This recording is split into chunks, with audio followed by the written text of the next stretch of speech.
ಮೈಸೂರು ಜಿಲ್ಲೆಯ ಪಿರಿಯಾಪಟ್ಟಣ ತಾಲೂಕಿನ ಬೆಟ್ಟದಪುರ ಹೋಬಳಿಯ ಕೂರ್ಗಲ್ ಗ್ರಾಮದ ಸಮೀಪದಲ್ಲಿರುವ ನೂರಾರು ವರ್ಷಗಳ ಇತಿಹಾಸ ಹೊಂದಿರುವ ಚೋಳರ ಕಾಲದ ಪುರಾತನ ದೇವಸ್ಥಾನಕ್ಕೆ ರಾಷ್ಟ್ರೀಯ ಸೇವಾ ಯೋಜನೆ ಎನ್ಎಸ್ಎಸ್ ವಿದ್ಯಾರ್ಥಿಗಳು ಹೊಸ ಜೀವ ತುಂಬಿದ್ದಾರೆ.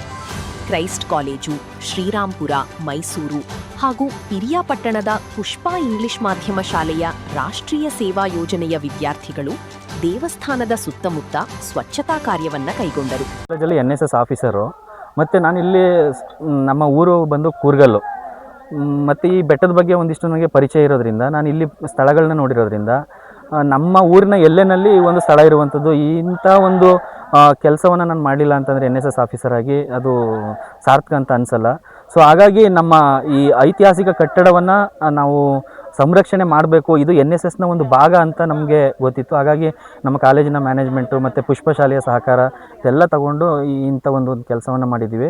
ಹಾಗೆ ನೀವು ನೋಡ್ಬೋದು, ಅಲ್ಲಿ ಈ ಒಂದು ಕಟ್ಟಡದೊಳಗಡೆ ಒಂದು ಗುಂಡಿ ಥರ ಆಗಿದೆ. ಅದನ್ನು ನೋಡಿದ್ರೆ ನಮಗೆ ಯಾರೋ ಒಂದು ಸ್ವಲ್ಪ ನಿಧಿಗಿದಿ ಏನಾದರೂ ಸಿಗ್ಬೋದೇನೋ ಅನ್ನುವಂಥ ರೀತಿಯಲ್ಲಿ ಗುಂಡಿ ತೆಗೆದಿರೋ ರೀತಿ ಕಾಣಿಸ್ತಾ ಇದೆ. ಮತ್ತು ಈ ಸರ್ಕಾರ ಆಗಿರ್ಬೋದು, ಪುರಾತತ್ವ ಇಲಾಖೆಗಳಾಗಿರ್ಬೋದು, ಇಂಥ ಒಂದು ಐತಿಹಾಸಿಕ ಸ್ಥಳವನ್ನು ಒಂದು ಪ್ರವಾಸಿ ಸ್ಥಳವನ್ನಾಗಿ ಮಾಡ್ಬೋದು. ಮತ್ತು ಈ ಥರದೊಂದು ಕಟ್ಟಡಗಳನ್ನು ಸಂರಕ್ಷಣೆ ಮಾಡಬೇಕಾಗಿರುವಂಥದ್ದು ನಮ್ಮೆಲ್ಲರ ಹೊಣೆ ಅಂತ ನನಗೆ ಅನಿಸ್ತದೆ. ಹಾಗಾಗಿ ಅಲ್ಲಿಂದ ಇಲ್ಲಿಗೆ ಬಂದಿದ್ವಿ ಸರ್.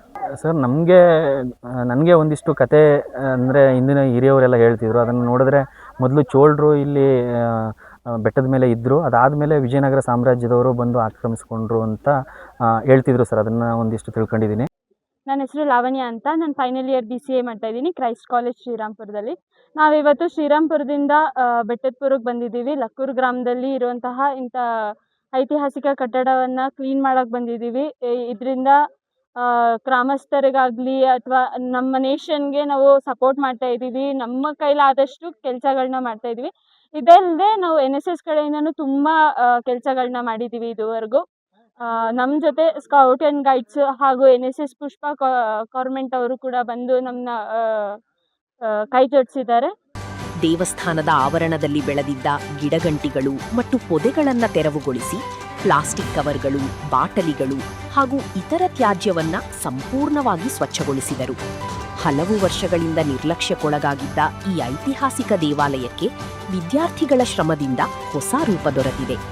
ಪರಿಸರ ಸಂರಕ್ಷಣೆ, ಐತಿಹಾಸಿಕ ಪರಂಪರೆಯ ಉಳಿವು ಹಾಗೂ ಸಾಮಾಜಿಕ ಸೇವೆಯ ಮಹತ್ವವನ್ನ ಈ ಕಾರ್ಯದ ಮೂಲಕ ರಾಷ್ಟ್ರೀಯ ಸೇವಾ ಯೋಜನೆಯ ವಿದ್ಯಾರ್ಥಿಗಳು ಮತ್ತೊಮ್ಮೆ ಸಾಬೀತುಪಡಿಸಿದ್ದಾರೆ. ಸ್ಥಳೀಯ ಗ್ರಾಮಸ್ಥರು ವಿದ್ಯಾರ್ಥಿಗಳ ಈ ಸೇವಾ ಮನೋಭಾವವನ್ನು ಮೆಚ್ಚಿ ಅಭಿನಂದಿಸಿದ್ದಾರೆ. ಇವತ್ತು ಒಂದು ಬೆಟ್ಟದಪುರ ತಪ್ಪಲಿನಲ್ಲಿ ಸ್ವಚ್ಛತಾ ಕಾರ್ಯವನ್ನು ಕೈಗೊಂಡಿದ್ದೇವೆ. ಮೈಸೂರಿನಿಂದ ಬಂದಿರುವಂಥ ನಮ್ಮ ಸರು ಅಷ್ಟೇ ತುಂಬ ಜವಾಬ್ದಾರಿ ತಗೊಂಡು ಇಷ್ಟು ದೂರ ಬಂದು ನಮ್ಮ ಮಕ್ಕಳನ್ನೆಲ್ಲ ಜೊತೆಗೆ ಸೇರಿಸ್ಕೊಂಡು ಇಂದು ಕ್ಲೀನ್ ಮಾಡ್ತಿರುವಂಥದ್ದು ಸಾರ್ವಜನಿಕರು ಸಹ ಒಂದು ಮಾದರಿಯಾಗಿದೆ. ಇದ್ರ ಬಗ್ಗೆ ಒಂದು ಸ್ವಲ್ಪ ಸರ್ಕಾರದವರು ಸಹ ಗಮನ ವಹಿಸಬೇಕು. ಇಲ್ಲಿ ಮದ್ಯಪಾನ ಮಾಡುವಂಥ ಕಾರ್ಯಗಳೆಲ್ಲ ನಡೀತದೆ. ತುಂಬಾ ಬಾಟ್ಲ್ಗಳು ಬಿದ್ದಿತ್ತು, ಎಲ್ಲವನ್ನು ಸಹ ನಾವು ಕ್ಲೀನ್ ಮಾಡಿದ್ದೀವಿ. ಮುಂದಿನ ದಿನಗಳಲ್ಲಿ ಈ ಥರ ಕಾರ್ಯಗಳು ನಡೆದ ಹಾಗೆ ಒಂದು ಸ್ವಲ್ಪ ಸರ್ಕಾರದವರು ಸಹ ಜವಾಬ್ದಾರಿ ತೆಗೆದುಕೊಂಡು ಇದನ್ನೆಲ್ಲ ಮುಂದಿನ ದಿನಗಳಲ್ಲಿ ಇನ್ನೂ ಉತ್ತಮವಾದಂಥ ಒಂದು ಪ್ರವಾಸಿ ತಾಣವಾಗಿ ಮಾಡಬೇಕಂತ ಕೇಳ್ಕೊಳ್ತೀನಿ.